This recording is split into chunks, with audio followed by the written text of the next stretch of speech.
Sir, sir, எங்க போயிட்டம்மா நீ? இங்க வா. உன் வீட்டுக்காரன் ஏல விடாத குறையா கத்திக்கிட்டு இருக்கான். போய் என்னன்னு கேளு என்றார் மரகதம். சாருவின் மாமியார் தான் இந்த மரகதம். அடுக்கலையிலிருந்து வெளிப்பட்ட சாரு, இதோ போறேன் அத்தை. உங்க பையனுக்கு வேற வேலை என்ன? அதை காணோம் இதை காணோன்னு சொல்ல போறார். அவ்வளோதான். அடுப்புல பால் வச்சிருக்கேன், கொஞ்சம் பொங்கிடாம பார்த்துக்கோங்க. இப்ப வந்துடுறேன் என்றவள் தனது 8 மாத வயிறை தூக்கி கொண்டு கணவனை தேடி சென்றாள். அறை முழுவதும் குப்பையாக்கி வைத்திருந்தான் கேசவன். என்னங்க, என்னத்தை தேடுறீங்க? இப்படி எல்லா பேப்பரும் குப்பை மாதிரி ஆக்கி. என்னங்க ஆச்சு உங்களுக்கு? அது நீ இவ்வளவு நேரம் கழிச்சு வந்தா குப்பையாக தான் இருக்கும். கூப்பிட்ட உடனே வந்தா இவ்வளோ குப்பை சேர்ந்துருக்காதுல்ல. சரி சரி, இங்க வா. இதில் 2 நாள் முந்தி வந்த பேப்பரில் ஒரு விளம்பரம் வந்திருக்கான். ஒரு பொருள் வாங்கினா இன்னொரு பொருள் இலவசமாக தராங்களாம். அந்த விளம்பரம் அந்த பேப்பர் கட்டிங்க கொண்டு போகணுமா. அதை தான் தேடுறேன். வா வா, நீயும் வந்து தேடு என்றான் கேசவன். இதுக்கு தான் என்னைய ஏலம் போட்டு கூப்பிட்டீங்களா? நீங்களே தேடி எடுங்க. இலவசமா? இலவசம் ஏங்க, எத்தனை வாட்டி சொல்லிட்டேன்.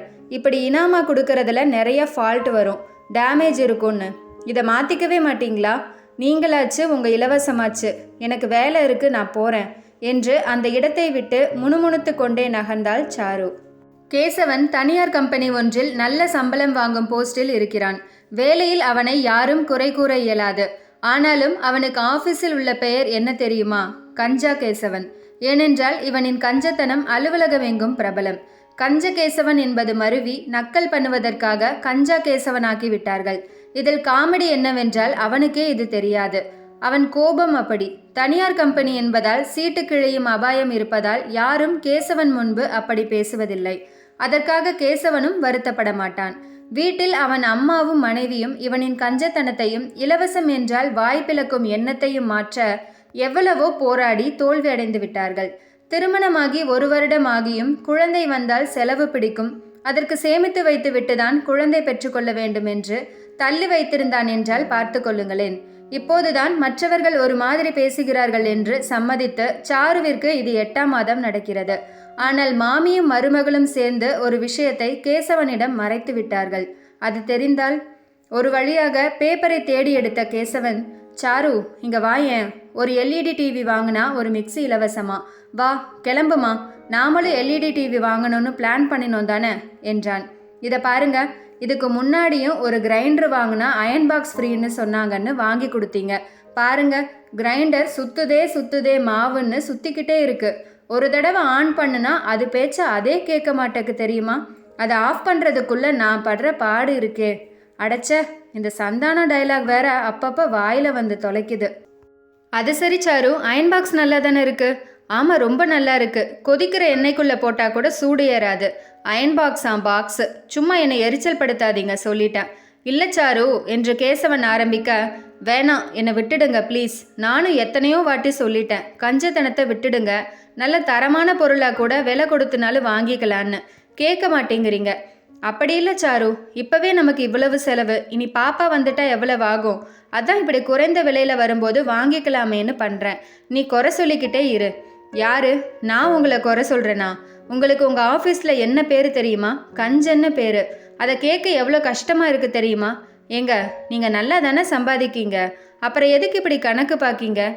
கணக்கு பார்க்காம தாம் தூம்னு செலவழித்து என்னை ஓட்டாண்டியாக சொல்கிறியா? இன்னும் 1 வாரத்தில் வளகாப்பு அது இதுன்னு ஏகப்பட்ட செலவு இருக்கு. இதில் மாத்திரை மருந்து வேற என்று கேசவன் கத்தினான். அப்படி சொல்லலை, கணக்கு எதில் பார்க்குறதுன்னு ஒரு அளவு இருக்கு. மலிவு சரக்கு அதுக்கேற்ற மாதிரி தான் இருக்குன்னு உங்களுக்கு புரியவே மாட்டேங்குதே.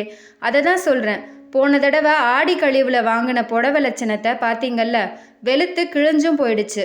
அதுக்கு கூடுதலாக விலை கொடுத்து 2க்கு பதிலாக 1 வாங்கியிருக்கலான்னு சொல்கிறேன்.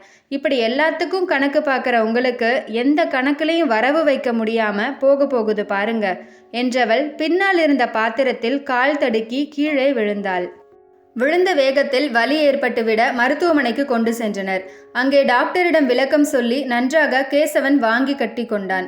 ஏற்கனவே மரகதம் அவனை போட்டு வாட்டி எடுக்க ஆரம்பித்திருந்தார். ஆனாலும் அவர் உள்ளுக்குள் பயந்தும் கொண்டிருந்தார். ஏனென்றால் மாமியாரும் மருமகளும் சேர்ந்து மருத்துவர் ஆரம்பத்திலேயே சொன்ன ஒரு விஷயத்தை கேசவனிடம் மறைத்திருந்தனர்.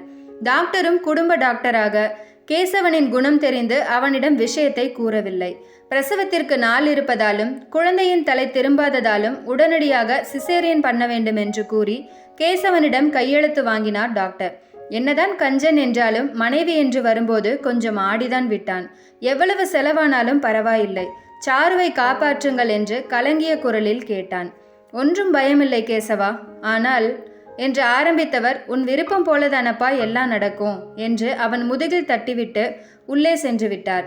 கேசவனுக்கோ மண்டை காய்ந்தது. என்ன என் விருப்பம் என்று குமைந்தான். நீண்ட நேரத்திற்கு பிறகு குழந்தை பிறந்து விட்டதாக நர்ஸ் வந்து கூறினார். சந்தோஷமாக அம்மாவிடம் கூற திரும்பியவன் திகைத்தான். ஏனெனில் அங்கே 2 நர்சுகள் கைகளில் குழந்தைகளோடு நின்றிருந்தார்கள். வெளியே வந்த டாக்டர் சிரித்தவாறே, கேசவா, உனக்கு 2 குழந்தைகள், ஒன்றுக்கு ஒன்று இலவசம், உன் விருப்பம் போலவே. முந்தி பிறந்தாலும் ஆரோக்கியமாவே இருக்காங்க. என்ன மரகதம்மா, சந்தோஷந்தானே என்று கூறிவிட்டு சிரித்தார். கேசவனின் மொழியை பார்த்த மரகதமும் சிரித்தவாறே பேரப்பிள்ளைகளை பார்த்த சந்தோஷத்தில் அவர்களை கைகளில் வாங்கி கொண்டு, ஆமா டாக்டர், இனியாவது இவன் ஓவரா கணக்கு பார்க்காம பிள்ளைகளை வளர்க்கணும். எல்லாத்துலேயும் இலவசத்தை விரும்பின இவனுக்கு கடவுளா பார்த்து 1க்கு 2 கொடுத்துட்டார். இதை சொன்னா இவன் ஒப்புக்க மாட்டான்னு தான் மறைச்சிட்டோம். ரொம்ப நன்றி டாக்டர் என்றவர் மீண்டும் கேசவனை பார்த்து அடக்க மாட்டாமல் சிரித்தார். அப்போதும் கேசவனின் மொழி மாறவே இல்லை. பாவம் கேசவன் எதிர்பாராத இலவசத்தினால் அதிர்ச்சியிலிருந்து மீளவில்லை.